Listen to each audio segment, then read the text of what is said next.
ஆச்சி மசாலா. எந்த சமையலும் ருசி தேடும் ரகசியம் 20 ரூபாய். சினிமா பொறுத்த வரைக்குமே இந்த விமன் ஓரியன்டட் ஃபிலிம் வந்து இப்போ ரொம்ப கம்மியாக தான் வந்துட்டு இருக்கு. பிகாஸ் வந்து பெண்களை அதிகமாக வந்து படங்களுக்கு எதுக்கு யூஸ் பண்ணிக்கிறாங்கன்னா இந்த கிளாம் ரோலாக இருக்கட்டும், எல்லாம் வந்து பாடல்களுக்காக மட்டும்தான் பயன்படுத்திக்கிறாங்க அப்படின்னு சொல்லிட்டு சமீபத்தில் நிறைய சர்ச்சைகள் போயிட்டு இருக்கு. அதே மாதிரி நம்ம ஜோதிகா அவர்கள் கூட முன்னாடி ஒன் டைம் இந்த மாதிரி தான் சொல்லியிருந்தாங்க. தமிழ் சினிமாவில் வந்து அதிகமாக வந்து விமன் ஓரியன்டட் ஃபிலிம் வரது கிடையாது.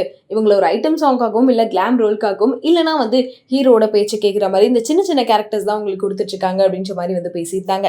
அந்த விஷயம் ஒரு பெரிய சர்ச்சையை ஏற்படுத்தி இருந்துச்சு. ஏன்னா தமிழ் சினிமா பொறுத்த வரைக்கும் நிறைய விமன் ஓரியன்டட் ஃபிலிம்ஸ் வந்தாலுமே சில இடங்கள்ல வந்து இந்த மாதிரி ஐட்டம் சாங்ஸாக இருக்கட்டும், இல்லைனா வந்து கிளாம் ரோலாக இருக்கட்டும், ஸோ அந்த மாதிரியும் நடிகைகளை யூஸ் பண்ணிக்கிறாங்க அப்படின்னு சொல்லிட்டு பல பேர் வந்து இவங்களுக்கு ஆதரவு தெரிவித்தாலும் இன்னும் நிறைய பேர் வந்து இவங்க அப்படி பேசியிருக்க கூடாது அப்படின்னு சொல்லிட்டு எதிர்ப்பும் தெரிவிச்சிட்டு இருந்தாங்க.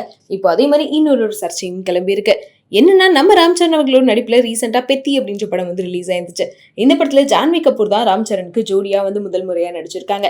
ராம் சரணுக்கு இந்த படம் ஃபுல்லாவே பாத்தீங்கன்னா ஒரு மாதிரி பிளாஸ்டான சீன்ஸா இருக்கட்டும், அதே மாதிரி மாசான சீன், கதையா இருக்கட்டும், எல்லாத்துலயுமே வந்து அவரோட பெர்ஃபார்மன்ஸ் வந்து பீக்ல தான் இருந்துச்சு.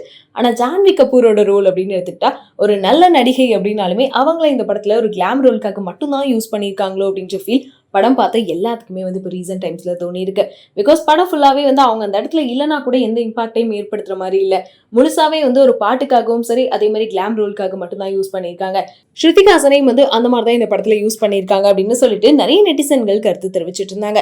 அது மட்டும் இல்லாம படம் ரிலீஸ் ஆகி என்னதான் 135 கோடிக்கு மேல வசூல் வேட்டி செஞ்சிருந்தாலும் நிறைய பாசிட்டிவான விமர்சனங்கள் வர நேரத்துல இந்த மாதிரி சர்ச்சைகளும் வந்து வந்துட்டு இருந்துச்சு.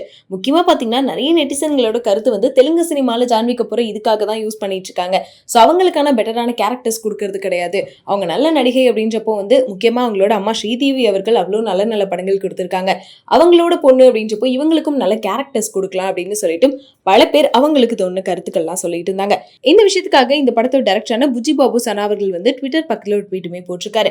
அப்படி என்ன அங்கே சொல்லியிருக்காரு அப்படின்னா, திரையிலும் சரி அதே மாதிரி வந்து ஆன் ஸ்கிரீன் ஆஃப் ஸ்கிரீன் அப்படின்னு பார்த்தா எல்லா இடத்துலையுமே நான் பெண்களுக்கு ரொம்பவே மரியாதை கொடுப்பேன். எப்பயுமே வந்து அவங்களை அவமதிக்கிற நோக்கமே எனக்கு கொஞ்சம் கூட கிடையாது. படத்துல வந்து எங்கேயாச்சும் உங்களுக்கு அந்த மாதிரி விஷயம் வந்து தோணிருந்துச்சு அப்படின்னா உங்களோட ஃபீலிங்ஸ் வந்து நான் ரெஸ்பெக்ட் பண்றேன், அதுக்காக மன்னிப்பும் கேட்டுக்கிறேன் அப்படின்னு சொல்லிட்டு இந்த விமர்சனங்களை பத்தி வந்து ஒரு பதிலடி கொடுத்திருக்காரு. முக்கியமா வந்து இந்த விமர்சனங்கள் எல்லாத்தையுமே ஏத்துக்கிட்டு அந்த மாதிரி சீன்ஸ்ல வந்து நிறைய மாற்றங்கள் செஞ்சிருக்கோம் அப்படின்ற மாதிரியும் வந்து பதிவு போட்டிருக்காரு. இதை தொடர்ந்து இப்போ வந்து என்னென்ன சீன்ஸ் எல்லாம் மாத்திருக்காங்க, உண்மையாலுமே உங்களை அப்படி காட்டியிருக்க கூடாது அப்படின்னு சொல்லிட்டு பல பேர் சொன்னாலும் அந்த விஷயத்தெல்லாம் ஏத்துக்கிட்டு உடனே ஒரு மன்னிப்பு கேட்டிருக்காரு. ஸோ அதுல நிறைய மாற்றங்கள் பண்ணியிருக்கேன்னு சொல்லியிருக்காரு அப்படின்னு சொல்லிட்டு டைரக்டரையும் பாராட்டிட்டு வராங்க. அது மட்டும் இல்லாம இதுக்கப்புறமாச்சும் வந்து விமன் ஓரியன்டட் ஃபிலிம் நிறைய வரணும், முக்கியமா இந்த மாதிரி நல்ல நடிகைகளுக்கு நல்ல கேரக்டர்ஸ் கொடுக்கணும் அப்படின்னு சொல்லிட்டு எல்லாரும் அவங்களோட கருத்துக்களை சோஷியல் மீடியால தெரிவிச்சிட்டு இருக்காங்க.